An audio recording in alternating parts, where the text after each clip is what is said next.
Hello everyone, welcome to your science academy channel. आज हम लोग पढ़ने वाले हैं क्लास 10th के मैथ चैप्टर नंबर 4 और आज का लेक्चर नंबर 4 भी होगा।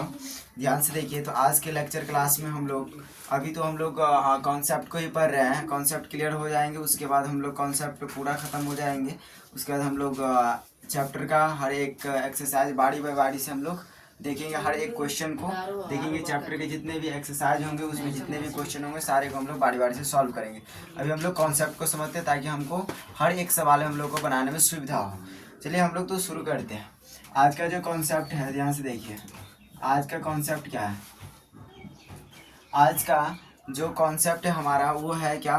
तो आज का कॉन्सेप्ट है मूल्य निकालने की विधि सीखने वाले। आज हम लोग क्या सीखने वाले हैं?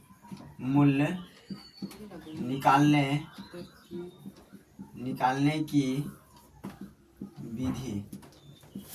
मूल्य निकालने की विधि सीखे। आज हम लोग क्या सीखने वाले हैं? मूल्य निकालने की विधि, है ना। मूल्य निकालने की विधि सीखे। तो आज हम लोग मूल्य निकालने का विधि सीखने वाले कि किन किन तरीका से हम लोग मूल्य निकालेंगे। किसका मूल्य निकालने की विधि सीखने वाले? तो हम लोग के यानी कि के नहीं, द्विघात समीकरण के मूल्य निकालने के लिए विधि सीख रहे हैं। जैसे कि आपको कोई द्विघात समीकरण दे दे, क्या दे दे?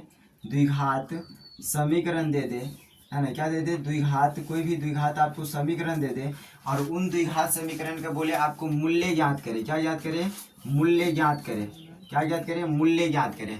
मूल्य यानी कि x का मान ज्ञात करें। अब इससे पिछले वीडियो जो हम लोग देखे हुए थे वो हम सीखे हुए थे मूलों की प्रकृति ज्ञात करें, है कि नहीं। क्योंकि मूल की प्रकृति हम लोग कैसे ज्ञात कर सके, यानी कि मूल के यानी कि कोई द्विघात समीकरण दिया जाए, उसके बाद बोले कि आपको मूलों की प्रकृति ज्ञात करने के लिए तो आप डी बराबर आपको जो सिखाया हुआ है डी बराबर बी स्क्वायर माइनस 4ac से जो हम लोग डी का मान निकाल करके मूलों की प्रकृति पता करते हैं द्विघात समीकरण का, वो हम सीखे हुए हैं। पर आज के जो वीडियो है, आज के वीडियो में हम लोग सीखने वाले हैं मूल्य निकालना। मूल्य यानी कि x का मान हम लोग कैसे निकालेंगे।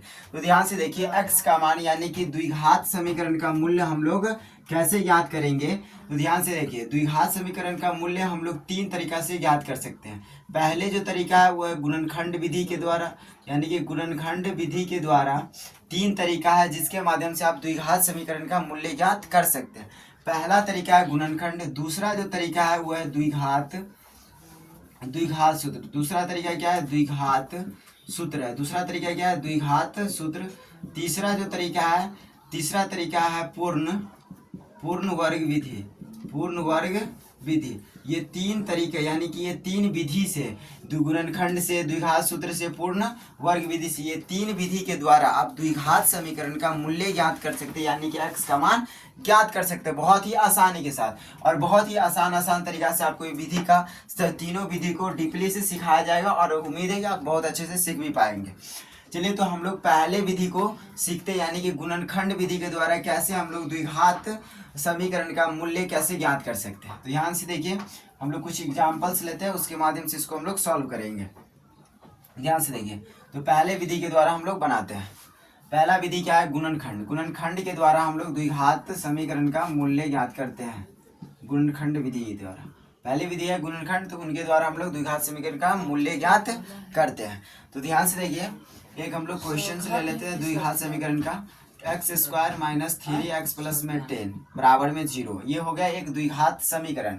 अब ये द्विघात समीकरण है। अब इसको इस द्विघात समीकरण का मूल्य ज्ञात करना है किन विधि द्वारा? गुणनखंड विधि द्वारा।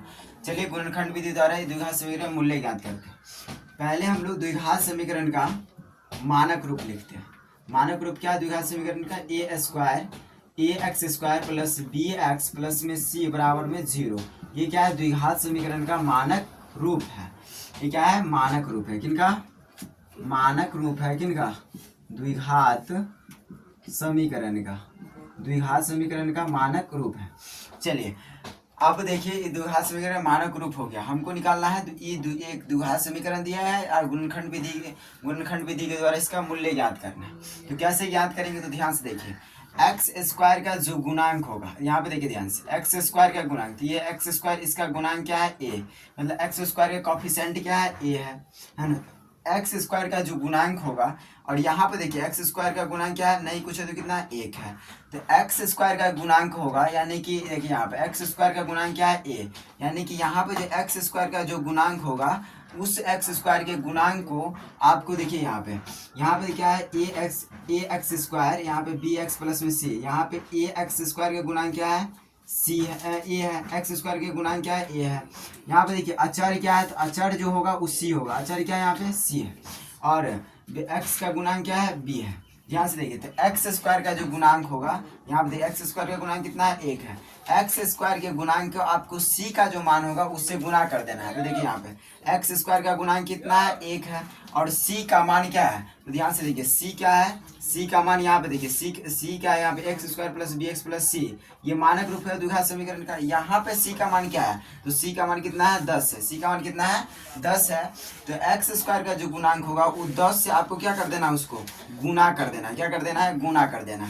तो यहाँ पे देखिए ध्यान समझिए, गुणनखंड विधि के द्वारा अगर आप द्विघात समीकरण का मूल्य ज्ञात करते हैं, है ना, तो सबसे पहला तरीका क्या है कि एक्स स्क्वायर के गुणांक को आपको सी के मान से गुना कर देना है। तो एक्स स्क्वायर का गुणांक 1 है और सी का मान 10 है, तो 1 और 10 को गुना करेंगे तो हमारा कितना आ जाएगा 10। अब आपको क्या कर लेना है, इसका क्या करना है, आप इसका आपको गुणनखंड करना है। क्या करना है गुणनखंड, आइए करते हैं हम लोग। सबसे पहले 2 से लगाएंगे तो 5 दूनी 10, फिर 5 से लगाएंगे 5 से 5, तो 10 का गुणनखंड कितना आ गया 2 गुने 5 गुने 1 आ गया।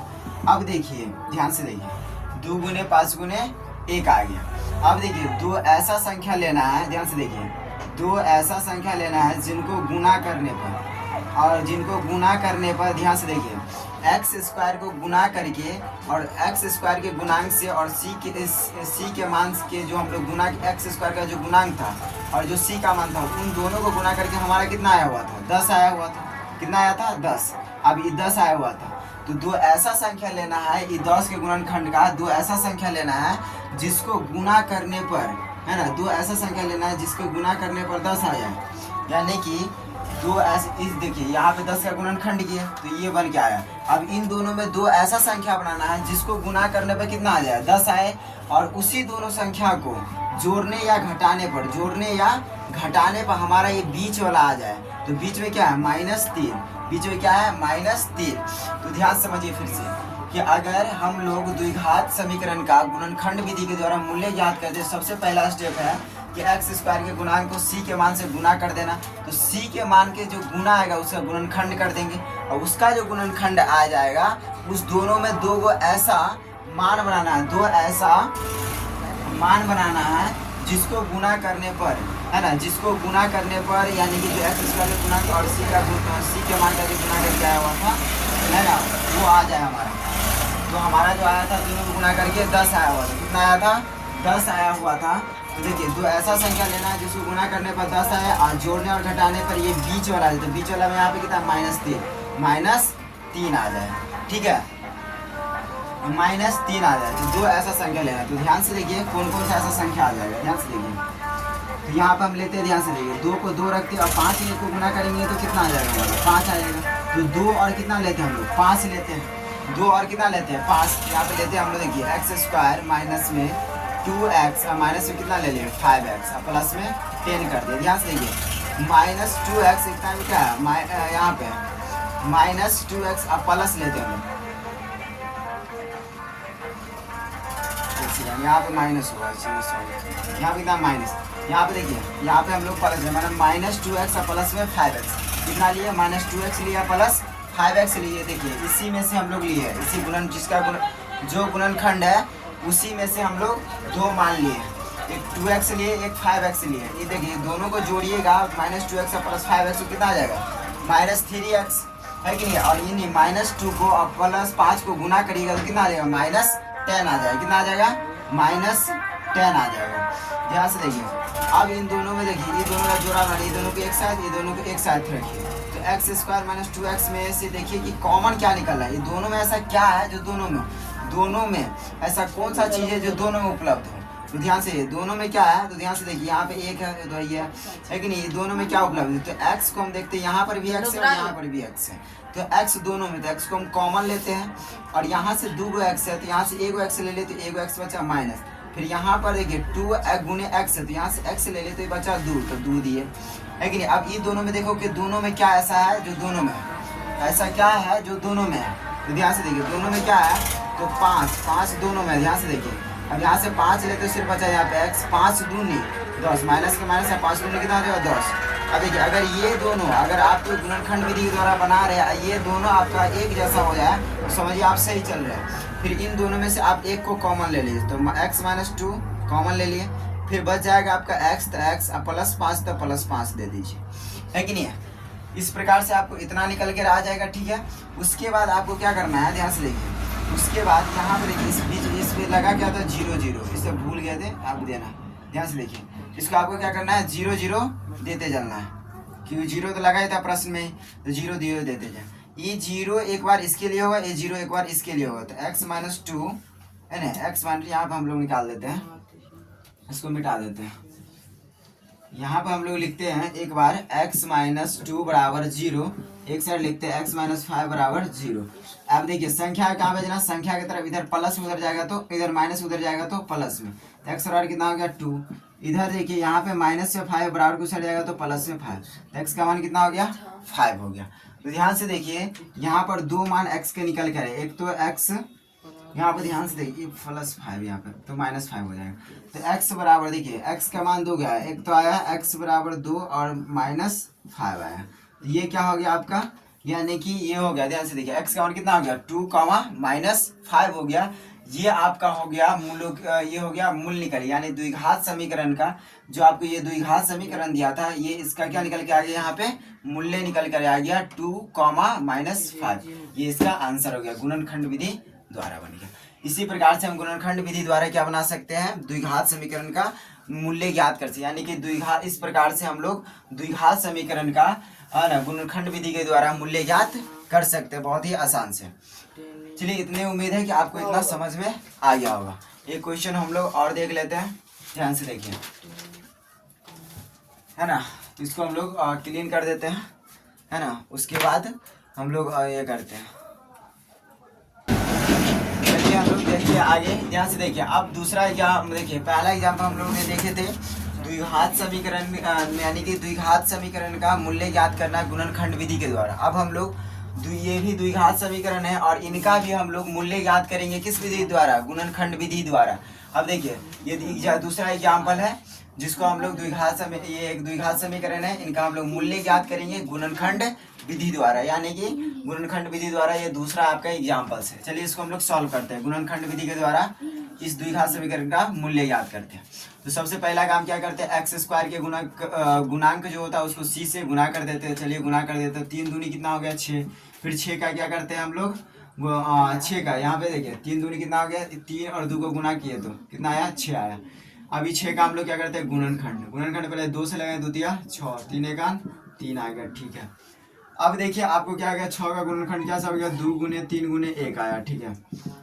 अब देखिए इस दोनों में से ये तीन जो संख्या है, इस तीनों में एक ऐसा संख्या, मतलब 2 ऐसा संख्या बनाना है ना, 2 ऐसा संख्या बनाना जिसको गुना करने पर ये 6 आ जाए, क्योंकि इन दोनों का गुना कितना है 6, तो 6 आ जाए।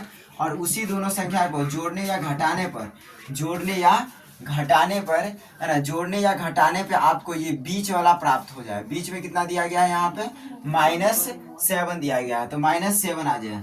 2 ऐसी संख्या लेना है जिसको आपको गुना करने पर आपको 6 आ जाए और जोड़ने या घटाने पर -7 आ जाए। तो ध्यान से देखिए 2 ऐसा कौन कौन सा संख्या है, गुना करने पर 6 और जोड़ने पर या घटाने पर -7 आ जाए।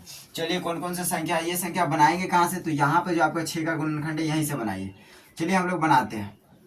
तो यहाँ पे देखिए अगर हम करते हैं 3 दूनी 6 और 1, देखिए 6, यहाँ पे देखिए 3 दूनी कितना हो गया 6। अगर हम -6 ले, जोड़ने या घटाने कुछ पे भी कर सकते हैं, तो -6 ले लिए और फिर -6 लिए, तो -6 कितना हो जाएगा -7 हो गया, तो 7 तो पुर जाता है। फिर -6, अब इसी संख्या को गुना करते देखते हैं 6 पुरता कि नहीं, तो -6 गुने -1 किया है, तो -+ 6 एकान 6, तो 6 भी आ गया। मतलब -1 और -6 और -1 ले तो हमको गुना करने पर 6 भी आ जाएगा, और जोड़ने या घटाने पर यानी कि बीच में क्या करना है, जोड़ने पर कितना आया -7 भी आ जाएगा। तो हम लोग लेते हैं -6 को -1 को, लिखेंगे यहाँ पर 2x² है ना, -6x - 1x प्लस में 3 बराबर में 0, है ना। इतना ले लिया हम लोग। चलिए अब इसको आगे देखते हैं। फिर क्या करना था, जोड़ा मिलाना था ये दोनों का और इन दोनों का। अब देखते हैं कि ऐसा क्या है जो ये दोनों में उपलब्ध है। तो देखिए दोनों में क्या उपलब्ध है, अब देखिए यहाँ पे दो द्वितीय 6 तो 2 भी उपलब्ध है, x भी उपलब्ध है, तो हम लोग 2x को कॉमन लेते हैं। क्या बचा यहाँ पे? सिर्फ x बचा। फिर यहाँ पे कितना बचा? माइनस, यहाँ पे द्वितीय 6 तो 3 बचा। यहाँ पे x तो खत्म ही हो गया, तो खत्म हो गया, ठीक है। यहाँ पे देखो कि दोनों में ऐसा क्या है जो दोनों में कॉमन है, तो भाई यहाँ पे तो x, इसमें x है ही नहीं, इसमें 3 है, यहाँ 3 है, 1 है, तो दोनों में है, तो -1 को कॉमन लेते हैं, तो हो गया x प्लस माइनस हो जाएगा माइनस, 3 बराबर में 0। अब देखो ये दोनों बराबर होना चाहिए, तो बराबर भी है, सही है। x -3 इधर क्या हो जाएगा, यहाँ से ये 2 लेंगे 2x, तो 2x -1 तो -1 बराबर कर दिया 0। ये 0 एक बार इसके लिए एक बार इसके लिए आएगा, तो x -3 बराबर 0, एक बार हो जाएगा 2x -1 बराबर 0। तो x संख्या को संख्या के तरफ माइनस तो हो जाएगा, उधर जाएगा तो प्लस, x के बराबर 3, 2x बराबर 0 प्लस 1, 2x बराबर +1, यहाँ पर जाएगा x बराबर 1/2, इधर गुणा में इधर बट्टा में, तो x का मान कितना आ गया हमारा, एक आया 3, एक आया 1/2, यही निकल के आ गया आपका इस द्विघात समीकरण का मूल निकल के आ गया। मूल क्या निकला? 3। यहाँ पे लिख दो अतः मूल्य बराबर यानी कि x बराबर 3, 1/2 निकल के आ गया। यानी कि इस द्विघात समीकरण में मूल्य क्या निकला? 3, 1/2 निकल के आ गया। तो इस प्रकार से आप आसान तरीका से क्या कर सकते हैं, इस क्वेश्चन को सॉल्व कर सकते हैं, यानी कि द्विघात समीकरण का गुणनखंड विधि के द्वारा मूल्य आप इतने आसान से निकाल सकते हैं। तो चलिए, इतना आप लोग उम्मीद है कि समझ में आ गया होगा इस चीज़ों को, है ना। तो हम लोग अब अगले विधि की ओर बढ़ते हैं। इसमें बहुत सारे एग्जांपल्स देख ली, 2 एग्जांपल देखे काफ़ी है। अब हम लोग आगे की ओर बढ़ते हैं द्विघात सूत्र पे। चलिए, अब हम लोग नेक्स्ट यानी कि द्विघात समीकरण का मूल निकालना, हम लोग जो 3 विधि है, तो 3 विधि में से हम लोग एक विधि सीख गए जिनका नाम है गुणनखंड, वो विधि हम लोगों ने सीख गया। अब हम लोग दूसरे विधि के द्वारा, है ना, यानी कि दूसरे विधि के द्वारा हम लोग द्विघात समीकरण का मूल्य ज्ञात करेंगे, यानी कि x का मान ज्ञात करेंगे। दूसरे विधि कौन है? तो दूसरे विधि का नाम है द्विघात सूत्र। दूसरे विधि का क्या नाम है? द्विघात सूत्र नाम है। क्या नाम है? द्विघात सूत्र है। देखिए, द्विघात सूत्र है, द्विघात सूत्र को ही हम लोग कहते हैं सिर्धाचार्य विधि। क्या कहते हैं इसको हम लोग? इसी द्विघात सूत्र को हम लोग क्या कहते हैं? सिर्धाचार्य विधि, सिर्धाचार्य विधि कहते हैं। क्या कहते हैं इसी को हम लोग? सिर्धाचार्य विधि कहते हैं। क्या कहते हैं इसको हम लोग? सिर्धाचार्य विधि कहते हैं। इसी द्विघात सूत्र को हम लोग क्या कहते हैं? सिर्धाचार्य विधि कहते हैं। देखिए, द्विघात सूत्र क्या है, ध्यान से देखिए, यानी कि द्विघात समीकरण का, है ना, हम लोग द्विघात सूत्र से यानी कि सिर्धाचार्य विधि से कैसे मूल्य ज्ञात कर सकते हैं, उसके लिए एक फार्मूला है। जो फार्मूला ध्यान से देखिए, x बराबर यानी कि मूल्य बराबर x यानी कि मूल्य बराबर क्या हो जाएगा? मूल्य बराबर हो जाएगा -b plus minus √b² -4ac बटा में 2a। इस या आप कह सकते हैं -b प्लस माइनस √d बटा में 2a। देखिए ध्यान से, ये फार्मूला है ना, जिसके माध्यम से ये फार्मूला किसका, इस फार्मूला का क्या नाम है, इस विधि का क्या नाम है? तो इस विधि का नाम है द्विघात सूत्र, है ना। और इसी विधि का दूसरा नाम क्या है? सिर्धाचार्य विधि। यानी कि आपको जब कभी भी कहे द्विघात समीकरण का मूल्य ज्ञात करे, है ना, सिर्धाचार्य विधि या द्विघात सूत्र से, तो आप इस फार्मूला का यूज करके आप लोग क्या कर सकते हैं? आराम से क्या करते हैं? द्विघात समीकरण का मूल्य ज्ञात कर सकते हैं। समझ ना बात को। अब देखिए, यहाँ पे 2 फार्मूला लिख दिया गया है मूल्य बराबर। एक लिखा गया -b plus minus √b² 4ac बटा 2a। ये दूसरा लिखा गया -b प्लस माइनस √d बटा 2a। देखिए, ये दोनों में ज्यादा का अंतर है नहीं। देखिए, यहाँ पे सेम है, -b तो -b, प्लस माइनस तो प्लस माइनस, √b² 4ac का बदला यहाँ पे क्या? d, क्योंकि हम लोग d बराबर क्या पढ़े हुए? b² 4ac, है ना।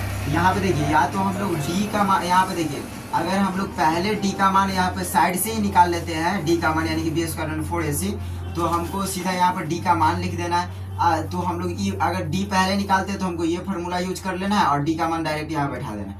अगर हम लोग d पहले नहीं निकालते तो ये फार्मूला हमको इस्तेमाल करना है -b plus minus √b² 4ac बटा 2a। तब जाके हमको यहाँ पर d का मान निकालना पड़ेगा और b² 4ac का मान यहाँ पे रख करके हमको d का मान निकालना होगा। तो दोनों में कोई अंतर, दोनों एक ही है, बस यहाँ पे d लिखा गया, यहाँ पे d का मान लिखा गया, ठीक है। d मतलब d बराबर जो फार्मूला होता है वो लिखा गया।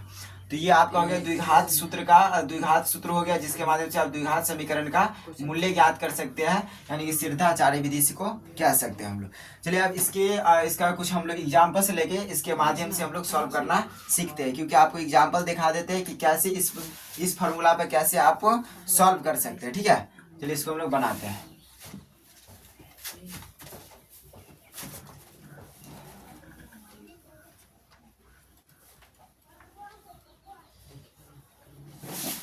चलिए हम लोग इसको अब सॉल्व करते हैं। चलिए हम लोग अब शुरू करते हैं। देखिए, मूल वास्तविक हो तो उन्हें ज्ञात करें। अभी देखिए यहाँ पे हम लोग को इस विधि के द्वारा, यानी कि हम लोग एक बात और देखिए ध्यान से, क्या लिखा है यहाँ पे, मूल वास्तविक हो तो उन्हें ज्ञात करें। एक बात बताइए कि हम लोग क्या अभी सीखे हैं कि ध्यान से देखो, यानी कि इसको द्विघात सूत्र से, किससे, द्विघात सूत्र यानी कि सिरधाचार्य विधि से इसको सॉल्व करना है। इस द्विघात समीकरण को इस द्विघात, ये जो द्विघात समीकरण लिखा गया है, इस द्विघात समीकरण का मूल्य ज्ञात करना है। कौन सी विधि से, द्विघात सूत्र यानी कि सिरधाचार्य विधि से, सिरधाचार्य विधि से इसको सॉल्व करना है, यानी कि इसका मूल्य ज्ञात करना है। तो एक्स बराबर क्या बताया है, सिरधाचार्य यानी कि द्विघात सूत्र क्या होता है, -b plus minus root under B square minus 4ac, अब बटा में क्या लिखा गया 2। ये फार्मूला हम लोग कब यूज कर सकते हैं, मतलब कि B square minus B plus minus root under B square minus 4ac बटा में 2 है। ये फार्मूला यानी कि द्विघात सूत्र को, द्विघात सूत्र से हम लोग द्विघात समीकरण का मूल्य कब निकाल सकते हैं, किस शर्त में निकाल सकते हैं। थोड़ा छोटा सा शर्त है ना। शर्त क्या है तो ध्यान समझिए, यानी कि द्विघात सूत्र से, है ना, द्विघात समीकरण का मूल्य हम लोग कब ज्ञात कर सकते हैं, तब ज्ञात कर सकते हैं जब द्विघात समीकरण का, तब ज्ञात कर, यानी कि द्विघात समीकरण का मूल्य की जो प्रकृति होगी, मूल्य की जो प्रकृति, क्या मूल्य की प्राकृतिक अगर वास्तविक हो, मूल्य की प्रकृति कैसी हो, वास्तविक।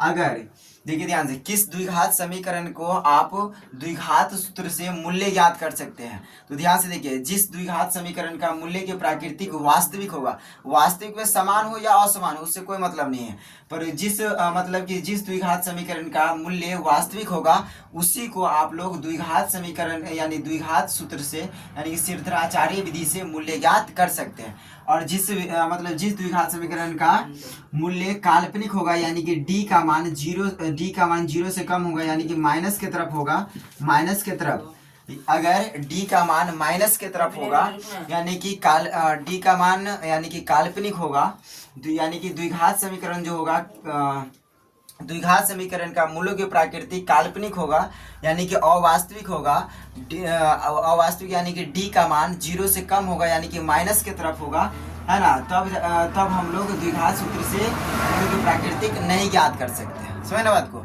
और ज्ञात कब कर सकते हैं, तो जब अगर किसी भी द्विघात समीकरण का आपको मूलों की प्राकृतिक, यानी कि किसी भी द्विघात समीकरण का आपको द्विघात सूत्र से मूल्य ज्ञात करना हो, तो आप लोग किस शर्त में कर सकते हैं, उसी शर्त में मतलब उस शर्त में कर सकते हैं जब द्विघात समीकरण का मूलों की प्राकृतिक वास्तविक होगा, तब जाकर के आप, है ना, द्विघात सूत्र से मूल्य ज्ञात कर सकते हैं। समझ गए बात को।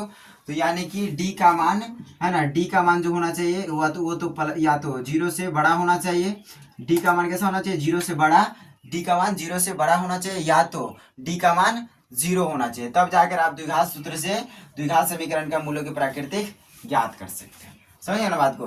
तो चलिए यहाँ पे देखिए क्वेश्चन लिखा गया, इस क्वेश्चन को हम लोग द्विघात सूत्र से निकालते हैं। मूल्य वास्तविक हो तो उन्हें ज्ञात करें। अगर मानो कि इस जो समीकरण लिखा गया है, इस समीकरण कैसा है, इस समीकरण का, यानी कि इस समीकरण का जो है ना मूल्य जो है वास्तविक है, कैसा है, वास्तविक है। तो इस समीकरण का, यानी कि इस समीकरण का मूल्य वास्तविक है, तब मूल्य वास्तविक है तो हम लोग द्विघात सूत्र से क्या कर सकते हैं, इसकी मूल्य के, इस द्विघात समीकरण का मूल्य के जो प्राकृतिक है वो वास्तविक है, तो वास्तविक है तो हम इसको द्विघात सूत्र से मूल्य ज्ञात कर सकते हैं। चलिए करते हैं, ध्यान से देखिए। सबसे पहले लिखेंगे हम लोग यहाँ, क्या लिखेंगे, यहाँ लिखेंगे, है ना। उसके बाद हम लोग इसका a का मान लिखते हैं। a का मान क्या हो जाएगा 4, b का मान कितना हो जाएगा 4, c का मान कितना हो जाएगा 1, है ना। उसके बाद हम लोग लिखेंगे हम जानते हैं, क्या लिखेंगे, हम जानते हैं, क्या लिखेंगे हम लोग, हम जानते हैं कि हम जानते हैं कि, है ना, क्या जानते हैं, तो d बराबर बी स्क्वायर माइनस 4ac, है ना, लिखेंगे। हम जानते हैं कि फिर हम लोग देखिए इस फार्मूला पर लाना है, यानी कि मूल्य बराबर मूल्य निकालना है द्विघात सूत्र से, minus B plus minus root under B square minus 4ac बटा 2 है। तो यहाँ पे देखिए बी स्क्वायर माइनस 4ac जो है ना, यहाँ पे यानी कि डी का बराबर जो होता है बी स्क्वायर माइनस 4ac, तो हम यहाँ पे डी पहले निकाल लेते हैं और डायरेक्ट वहाँ पे हम लोग डी का मान रख देंगे। तो डी बराबर होता है B square minus 4ac, B का मान कितना है 4, तो लिखेंगे 4 का स्क्वायर माइनस 4 गुने ए का मान कितना है, ए का मान है 4, बी सी का मान कितना है 1। चलिए इसको निकालते हैं, 4 चौका कितना हो गया 16 माइनस 4 चौका 16 और 16 का 16, तो यानी 16 में 16 गया तो 0। डी का मान कितना निकल के आ गया 0। अब लिखेंगे हम लोग, अब क्या लिखेंगे, अब लिखेंगे फिर लिखेंगे मूल्य बराबर, किसके बराबर, मूल्य यानी कि x बराबर लिखेंगे minus B plus minus root under B square minus 4ac बटा में हो जाएगा 2a, है ना, माइनस बी का माइनस बी का मान कितना हो जाएगा 4, तो 4 देंगे प्लस माइनस रूट अंडर देंगे बी का, देखिए बी स्क्वायर में 4ac, यानी कि जो डी बराबर ही लिखिए आप डायरेक्ट, यहाँ पे फॉर्मूला डायरेक्ट डी निकालिए, डी तो हम पहले निकाल चुके, तो डायरेक्ट यहाँ पे डी लिखिए और डी बराबर कितना आ गया हमारा 0, तो यहाँ पे क्या लिखेंगे हम लोग 0, ठीक है। अब बटा में 2, तो 2 ए का मान कितना है 4, तो कितना देंगे 4 देंगे, ठीक है, 4 दे दिए। अब चलिए यहाँ पे हम लोग इसको सॉल्व करते हैं, ध्यान से देखिए 4 दे दिए। अब यहाँ पे इसको हम लोग सॉल्व करते हैं ध्यान से, -4 को 4 से गुना करेंगे तो -4 प्लस माइनस तो प्लस माइनस रूट 0 का कितना हो जाएगा 0 हो गया, है कि नहीं है। अब यहाँ पे क्या 4 2 चौके 8 हो गया, कितना हो गया 2 चौके 8 हो गया। एक बार हम अल्फा में लेंगे इसको, -4 प्लस 0 बटा में 8 हो गया। एक बार हम लोग पहले अल्फा में इसको सॉल्व कर लेते हैं, -4 और प्लस 0 को हम लोग यानी कि -4 और प्लस 0 को जोड़ेंगे तो क्या -4 बटा में 8 कटिए 4 दूनी 8 4 1 4, -1 बटा कितना आ गया 2 आ गया। अब देखिए ध्यान से यहाँ पर हम लोग अल्फा बराबर लिखे, किसके बराबर अल्फा बराबर। यहाँ पे आपको क्या करना है अल्फा और बीटा में बदल दे, यहाँ पे प्लस माइनस है ना, तो एगो यानी कि प्लस को अल्फा में लिखना है, माइनस को बीटा में लिखना है, 2 बना लेना है। अब देखिए अब बच गया माइनस, तो यहाँ पे देखिए बीटा, फिर हो गया -4 माइनस 0 बटा कितना हो जाएगा 8, -4 माइनस 0 हो गया -4 हो गया बटा हो गया 8 कितना हो गया 4 दूनी 4 1 4 4 दूनी 8, तो -1 बटा 2। बीटा भी कितना आ गया इसका, यहाँ से देखिए यहाँ पे हम लोग आंसर लिख दे, इसका नीचे नहीं दिखेगा, तो यहाँ पे देखिए अल्फा बड़ा, यहाँ पे लिखेंगे मूल्य बराबर, है ना, मूल्य कितना हो गया यानी कि इसका मूल्य x बराबर कितना आ गया, है ना, x बराबर कितना आ गया माइनस यानी कि x यानी कि हो गया, कह सकते चूंकि x बराबर के या अल्फा बराबर के क्या आ गया -1 बटा 2 और बीटा बराबर कितना हो गया -1 बटा 2 हो गया। ये क्या हो गया इसका आंसर हो गया। इस विधि के द्वारा आप क्या कर सकते हैं, यानी कि इस द्विघात समीकरण का आप मूल्य ज्ञात, यानी कि इस विधि यानी कि द्विघात समीकरण का मूल्य जो है आप द्विघात सूत्र से इस प्रकार से आप ज्ञात कर सकते हैं। बारी बारी से आपको स्टेप बाय स्टेप समझा दिया, उम्मीद है कि समझ में आ गया होगा। अगले एग्जाम्पल भी देते हैं आपको।